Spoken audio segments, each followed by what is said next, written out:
안녕하세요. 평택 지제역 방송국입니다. 오늘은 건축 시 알아야 할 주차 대수 계산 꿀팁에 대해서 나누려고 합니다. 우리가 땅을 사거나 아니면 건축을 할 때 제일 중요한 게 저는 주차 대수라고 생각을 합니다.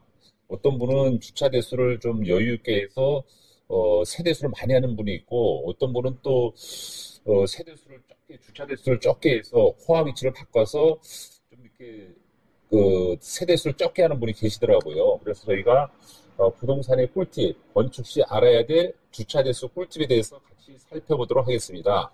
그래서 목차는 이제 주차 대수가 어떤 건가, 거기에 대해서 한번 기본적인 걸 한번 살펴보고, 그다음에 핵심 포인트인 주차 대수와 코어와의 관계.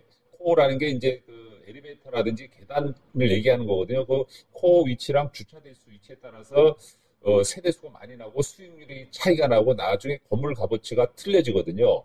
그 부분에 대해서 살펴보고 세 번째로는 평면 분석. 어떻게 평면을 하는 게 좋은 건가. 그리고 결론을 맺도록 하겠습니다. 자, 주차 대수, 법정 주차 대수. 법정 주차 대수는 그 건축물의 용도와 규모에 따라 의무 주차 대수가 있습니다. 그래서 일정한 주차장을 확보가 되어야만 최대 용적률까지 건물을 지을 수 있도록 규정해 놓고 있다는 얘기죠. 그리고 또 중요한 거는 주차 대수가 각 군, 시, 조례에 따라 틀립니다. 그래서 기본적인 주차 대수에 대해서 우리가 살펴보고, 그 다음에 평택시, 저희 이제 평택시에서 이제 건축을 많이 하니까 평택시에 대한 주차 조례를 살펴보도록 하겠습니다. 자, 주차 대수 산정 기준은, 주차장법 시행령에 나와 있어요. 그래서 이제 제일 중요한 거는 이제 요 사항은 저희가 우리 블로그에 우리가 놓을 테니까 살펴보도록 하시고, 이제 85해배를 기준으로 해서 이하냐 초과에 따라서 서울특별시, 그다음에 광역시, 그다음에 이제 시군, 그 밖에 지역에 따라 차이가 나요. 그래서 이걸 살펴보시면 되고, 핵심적인 게 뭐냐면 내가 건축하는 지역의 주차장 조례를 봐야 된다는 얘기죠. 자, 주차 대수 산정 기준은 행정안전부 주차법규 정보 시스템이라는 게 있습니다. 거기서 살펴볼 수 있으니까 여러분들이 거기를 통해서 살펴보도록 하면 되겠습니다.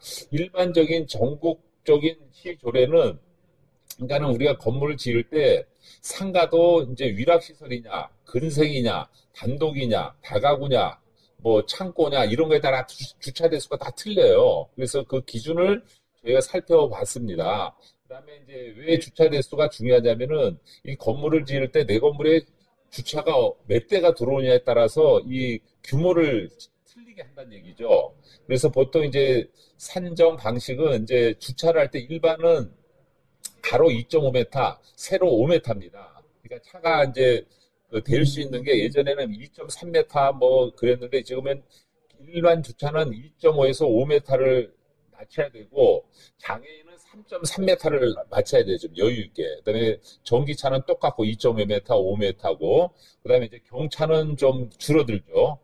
경차는 한 2m 정도에 3.6m 정도로 만들면 되는 거죠. 그래서 주차대에서 10대 넘으면은 경차를 해야 되는 거죠. 주차대수가 중요하다는 걸 말씀을 드리고 그 다음에 이제 주차 크기가 요 우리가 그림에 보다시피 가로 2.5m고 세로가 5m입니다. 그래서 우리가 아파트에 이렇게 가다 보면은 흰색으로 테두리가 거의 있죠. 옛날은 한 2.3m였는데 20cm가 늘어났어요. 너무 차가 빡빡하니까. 그래서 18년 3월 전에는 2.3m였는데 지금 짓는 건물이 2.5m를 확보를 해야 돼요. 그래서 기둥 배치도 한 7.5m 간격을 유지해야 되기 때문에 기둥 배치랑 코아 위치랑 주차 대수가 중요하다 이런 걸 말씀을 드린 거죠. 그다음에 법정 주차 대수는 내가 짓는 건물에 의무적으로 주차 대수를 만들어야 되는 거예요. 그래서 뭐 주거용은 뭐 세대당 한 대다. 뭐 예를 들어 다세대는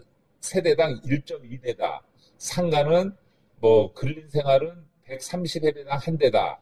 그다음에 교육시설은 200회배당 한 대다. 이렇게 다 규정이 맞춰야 된다는 겁니다. 그래서 핵심 포인트는 지역마다 면적마다 틀리다. 그래서 주차 대수는 법에 정해져 있다. 그래서 건물 규모랑 매우 중요하다. 그런 걸 살펴보는 겁니다. 자, 두 번째.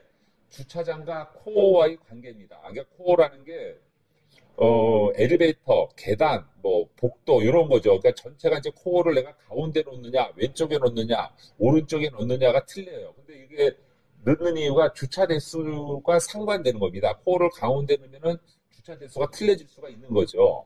그래서 지금 요거는 코어를 왼쪽에다 놓은 겁니다. 왼쪽을 놓고 주차 대수를 만들고 세대를 이제 두 세대든 세 세대든 만드는 거고, 요건 코어를 상측 중간에 놔서 네 세대를 만들고 가운데 복도를 넣는 거고. 그래서 이 설계를 할 때 코어가 기본이고 주차가 또 기본이다. 이걸 강조하는 거죠.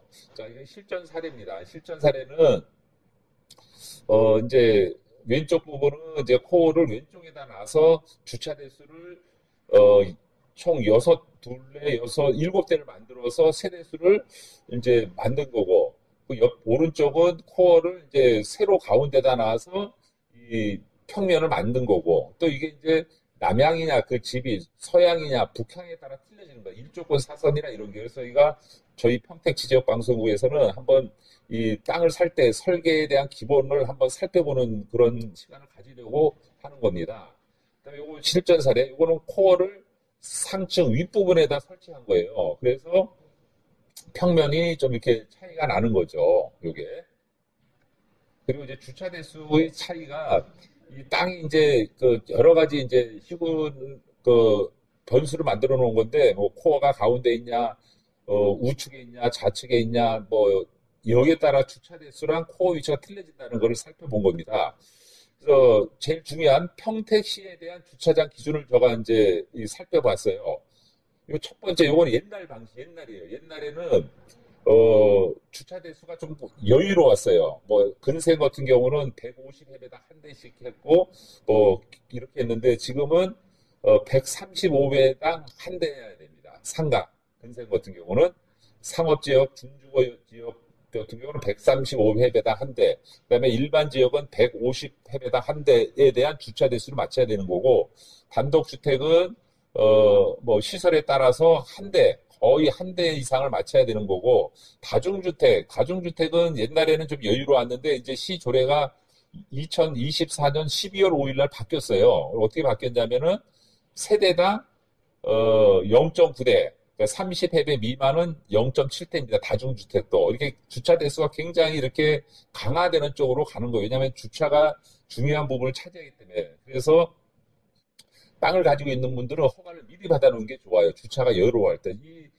기준이 2024년 12월 5일 현재 주차 대수 기준이 내년 후년에는 더 강화되리라고 생각을 하는 거죠. 그래서 우리가 오늘 살펴보는 거는 주차 대수랑 코어가 중요하다는 기본적인 것을 살펴보았습니다. 자, 한번 분석을 해봤어요, 저희가. 다세대 주택을 59배를 줬을 때에 변경된 주차 대수는 8대예요, 지금. 근데 이제 변경 후는 이제 좀 강화돼서 7.2대를 맞춰야 되는 거죠, 요게. 그리고 이거 84회배 줬을 때는 다세대 주택이 이제 세대당 1.2대로 강화됐어요. 옛날에는 한 대였는데. 그래서 지금은 다세대 주택을 모산 영신주구에는 지을 수가 없어요. 주차 대수가 강화가 돼서. 그다음에 다중주택. 옛날에는 여유로웠는데 지금은 옛날에 29호실을 지을 수 있는 다중주택이 지금 현재는 11호실밖에 못 짓는 거예요. 그래서 예전에 건축한 다세대 주택이 좀 인기가 있을 것이고 다중주택도 인기가 있을 것이고, 그래서 예전에 지은 건물들이 많이 혜택을 본다는 얘기. 다가구는 큰 변화가 없는데요. 다세대 주택, 빌라랑 다중주택은 지금 강화가 많이 됐다. 이런 측면을 강조해 드리는 겁니다. 그다음에 도시형 주택. 도시형 주택이 지금 앞으로 우리 모산 영신지구랑 영신지구는 도시형 생활주택을 많이 져야 된다고 봐요. 그래서 도시형 생활주택을 짓는 이유는 주차 대수가 많이 졌어요, 지금 현재로는. 그래서 뭐 30회배 미만은 0.7대, 그다음에 그 위는 0.9대입니다. 그래서 다세대 주택은 59회배를 도시형 주택을 졌을 경우에는 좀 이렇게 여유롭다 이런 걸 말씀을 드리는 거고, 그다음에 84회배도 마찬가지로 좀 여유롭다 이런 말씀을 드린 겁니다. 그래서 이제 이거는 그 경기도 건축사 협회에서 이제 나온 거죠. 이게 최종적으로. 자, 결론을 맺겠습니다. 자, 오늘 평택 지제역 방송국에서는 땅을 가지고 있는 분들, 건물을 지으는 분들, 제일 중요하게 생각해야 될 부분이 주차 대수, 그 다음에 코어다, 엘리베이터 요 위치가 중요하다. 그걸 잘 조합을 하는 게 중요하다. 그리고 이거를 누가 설계하느냐, 누가 계획을 잡느냐에 따라서 건물 규모나 수익성이 많이 틀려진다. 이런 생각을 갖는 겁니다. 그리고 모든 게 정부가 원하는 방향으로 가야 돼요. 근데 현재 평택 지제역 그 주변에 모산 영신주구나 영신주구는 도시형 생활주택이 답이다. 그러니까 도시형 생활주택을 설계를 해야지 다세대 주택은 이제 좀 어렵고 그다음에 다중주택도 어렵다. 그래서 다가구나 도시형 주택인데 도시형 주택이 정답이지 않겠느냐 이런 생각을 갑니다. 그리고 주차는 굉장히 강화되니까 미리 허가를 받다 놓는다든지 아니면은 이 주차랑 코어를 잘 꾸미는 전문 설계 사무실이랑 상의를 해야 됩니다. 예를 들어 사람이 몸이 아플 때 안과를 가야 되고 치과를 가고 소아과를 가고 산부인과를 가야 됩니다. 설계도 마찬가지죠. 설계도 다중주택, 다가구주택을 전문으로 설계하는 데가 있고 상가 설계하는 데가 있고 호텔 설계하는 데가 있고 공장 설계하는 데가 있고 다 틀립니다. 그리고 이 설계는 설계만 집중을 하지만 이 전체 건물을 많이 지으는 건설회사라든지 이런 쪽은 이제 그 전체 흐름을 볼 수가 있는 거죠. 그래서 여러분들이 땅을 가지고 있으면은 한번 이런 설계 전문가들과 아니면 이런 PM 전문가들과 상의를 하는 게 낫다. 이런 것을 말씀을 드리고 주차 대수를 한 대만 추가를 해도 그 다세대나 다가구를 한 세대를 더 지을 수가 있거든요. 그러면 몇 억 차이가 나는 겁니다. 그리고 설계를 할 때는 시공과 같이 고민을 해야 돼요. 주차가 한 대가 늘어나는 것도 중요하지만 공사비가 절약되는 또 설계가 중요하거든요. 그래서 어떻게 보면은 이 건축이나 이 부동산이 종합 응용과학이라고 말씀드리는 게 한 분야만 해서 되는 것이 아니고 건축, 뭐 시공, 그 다음에 임대, 마케팅, 뭐 세무, 행정 다 복합적인 겁니다. 그렇기 때문에 전체를 아우를 수 있는 분들과 상의를 하는 것을 추천해 드립니다. 오늘 평택 지제역 방송국에서는 여러분들에게 건축을 해야 될 기본 꿀팁, 주차 대수와 코어에 대해서 살펴봤습니다. 좋은 하루 되기를 바라고 이번 방송을 마치도록 하겠습니다. 감사합니다.